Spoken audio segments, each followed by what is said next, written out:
school at Berea College when I was in high school. During the summers, I would go to Berea College up in Kentucky. And it's a work-study place. It's a lot like Warren Wilson. Everybody that goes to school there also works. And my job assignment when I had been there was working in the forest. And I had been working on the trails and planted trees where there had been a fire. And I had really, really enjoyed that. So this landscaper was advertising. They had a DOT contract and they were planting trees where they had made a road cut through the mountains. And I told my dad, I talked to him, and I said, you know, I think I'm just going to go over there. It's $4 an hour. It's twice as much as any place around here where I can get a job, or for babysitting is like $1 an hour or something like that. I said, I think I'm just going to drive to Hillsboro and get me a job as a landscaper. And he's like, all right, baby. Well, you know, you do what you want to do. It's your work and your job. And, you know, if it gets to be too much or gets too hot, whatever, you can always come home and we can always find something for you to do here on the farm or at the CBP. And that's one thing I always appreciated my parents. They never did say, no, you can't do that. They always said, well, if you want to try that, fine. If I have a reservation about it, here they are. We might suggest this over here, but if this thing right here in the middle is what you want to do, then God bless you. Let us know if it don't work out, and we'll figure out something new. So that was that situation. So I was working over near Hendersonville, and my sister Amy was, I was 19, Amy was 16, Tammy 15, Mary Ann 13, and Lydia 11. So again, the stair steps. And they were playing Barbie dolls that afternoon. And Barbies were very special in our family. We as Christmas presents, we usually didn't get individual toys. We got things like sleds or roller skates or a bicycle, maybe a set of horseshoes, something like that. We would get games, like I said, Monopoly or Parcheesi or Clue. And my sisters and I, all of us put together, there were 6 girls, all of us put together, we only ever got one real Barbie doll. And it wasn't even Barbie, her name was Midge. She was like Barbie's cousin. And I think a little bit later on, after this story, Lydia might have got a Skipper doll. But what we had instead was like the Dollar General version of Barbie.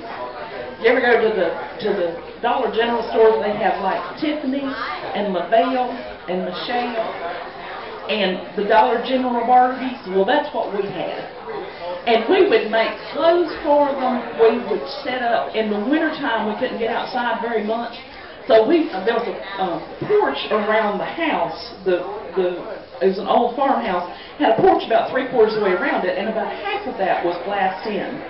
And you could go out there in the wintertime. It wasn't real warm, but it was warm enough to play out there. And we would start in January building Barbieville.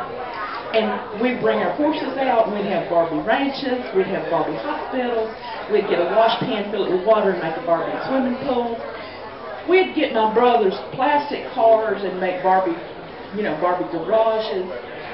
We'd take shoe boxes and make Barbie beds. We'd take paper cups and push the tops of them in on one side, and that would make a very nice bucket chair for Barbie to sit in. And the Barbieville, we'd have Barbie hospitals, Barbie shopping malls. We would make Barbie clothes, Barbie drapes, Barbie bedspreads. It was like Sim City, but it was real, and we invented it all. Whatever we would take a basket from a thing of strawberries, a plastic basket from strawberries, and we would turn that into something. It was quite inventive. And by the time we would start at the kitchen door, and we'd work our way all the way around the porch, around the house, and when we got to the living room door, we'd usually know that it was warm enough we could start playing outside. Well, it was warm that day, so my sisters decided that they were going to play outside, and that Barbie and Midge and her friends, her fake Barbie friends, Tiffany and LaBelle and Michelle, and all the other, the horses and so forth, they were going to go out and have a barbecue. And they built over next to the garden, because they knew not to do this near the house, over next to the garden, they built a little, took bricks and built a little barbecue and put sticks across it for the grate. And they put 2 charcoal briquettes in there. And they brought the little chairs out, the little bucket chairs we made out of paper cups, and all the Barbies were sitting there.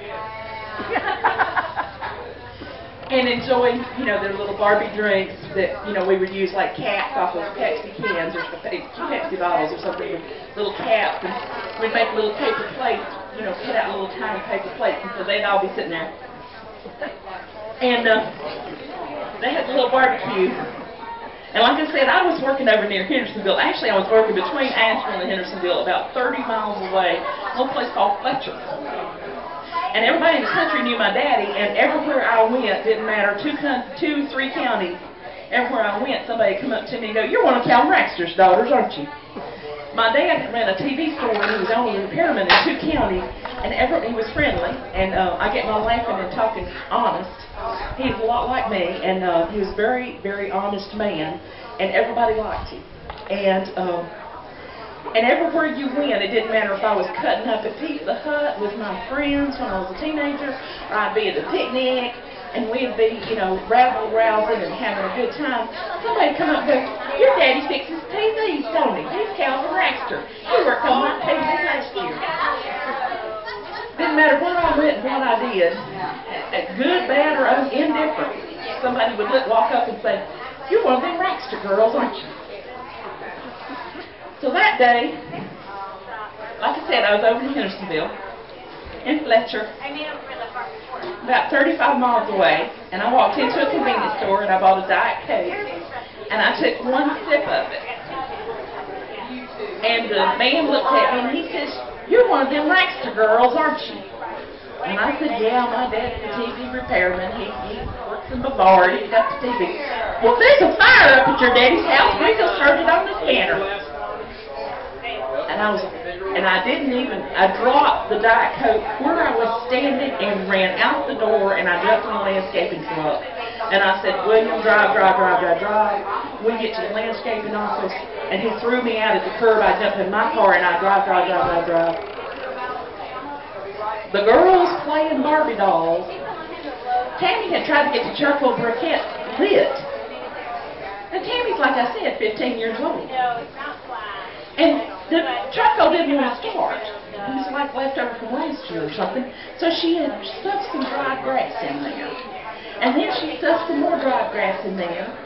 And still couldn't get to start. And so finally she stuck a bunch of weeds and dried weeds from the garden in there. And then she got it lit.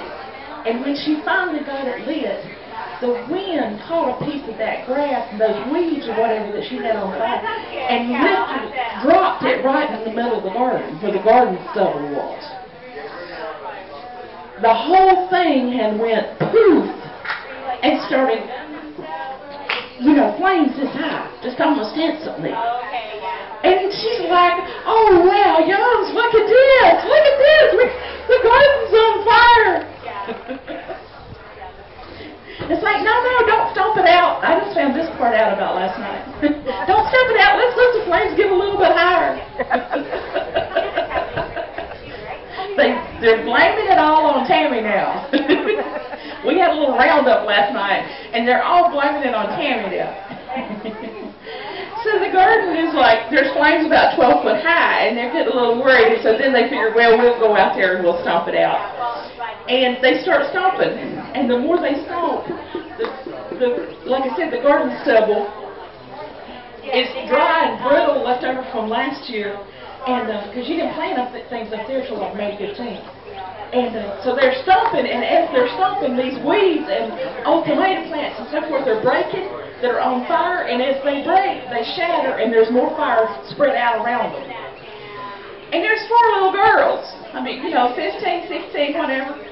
And so then they take off their sweaters and their jackets and they start trying to beat the fire. And when they beat the fire, there's more sparks got spread, and this fire gets bigger and gets bigger and gets bigger and it gets bigger. And they then realized that this was beyond them. They run to the house. First thing they do is call Pinky. He was at his grandmother's house down the hill. He wasn't interested in playing Barbie dolls, so he had stayed down at his grandmother's that afternoon. Pinky comes running up the hill. He had on a brand new pair of football cleats. He comes running up the hill with a rug in his hand, and he goes to beating the fire. And of course, the more he beat the fire, the more the sparks flew, and the more the garden caught on fire. My sister Amy runs to get the garden hose, gets it. Mary Ann rolls the reel out there and turns the water on. Amy goes running across the yard with the garden hose and gets to the end of the garden hose that halfway across the yard, and it like yanks her like a rubber band backwards, and she falls down. My sister Amy said it was like Mary said it was like a cartoon. She'd run out to the end of the garden hose and then jerk back. Then they realized they got buckets, they got wash tubs, they got the garbage cans in the kitchen, everything they possibly could. They got and started filling up buckets. And still the flames get higher and higher, and the wind is blowing, and it's coming closer and closer to the house. The garden was only about 20 or 30 feet. The edge of the garden was only about 20 or 30 feet from the house. It's a 150-year-old farmhouse made out of heart pine. If one spark had touched it, it would all be gone. At some point in time, they realized this was way above them. It was way above Pinky. It was way above the garden hose and the buckets and the wash tubs. And they went inside and dialed 911. Luckily, in the little small town of Rosman, there's people like Sonny Galloway who would sit around the fire department in the afternoons. And the other guys work shifts down at the paper mill and at the cotton mill. And if they're working evenings, they'll go down and hang out at the fire department. And if they're working days, they'll go over to the fire department in the afternoon. Well, 3 fire trucks responded. In the meantime, I hear the news in Fletcher, and I'm driving 35 miles home. And in the mountains, 35 miles takes you at least 45 minutes to an hour. I made it in about 25 minutes. I get home, and the fire department is just finishing up. And it is a black wasteland. There is smoldering garden. The grass is burned up almost to the edge of the house. Everything was black and wet and smutty, and it smelled like, you know, a 3-day-old campfire, including my sisters. The only thing that was left about them that was not black and covered with wet smut was big old white streaks down either side of their cheeks where the poor darlings had been found. And I get out of the car. I don't even think I turned the car off. I go running up to them. I pull them to me. I hug them. I love on them. If anybody ever wonders why I have such a strong maternal instinct, this is it. I raised those 4 girls.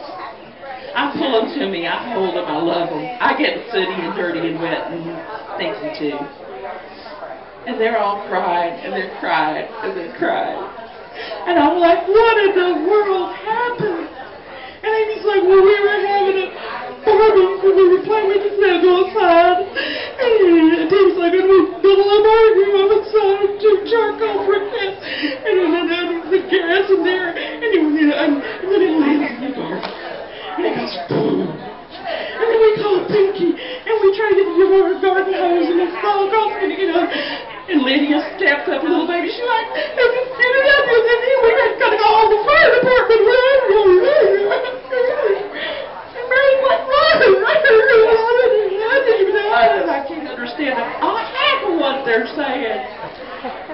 But they were okay. That's what mattered. And I'm like hugging them. I'm like, it's all right, babies. It's okay. And they're like, man, at the fire, my first fellas were playing with fire. And Sister Terry put her hand on her hip and says, we weren't playing with fire. The guilty party. We weren't playing with fire. We were playing baby dolls.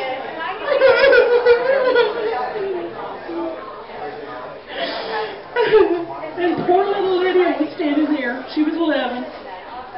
Probably the only one of us that ever should have been playing with Barbie dolls still.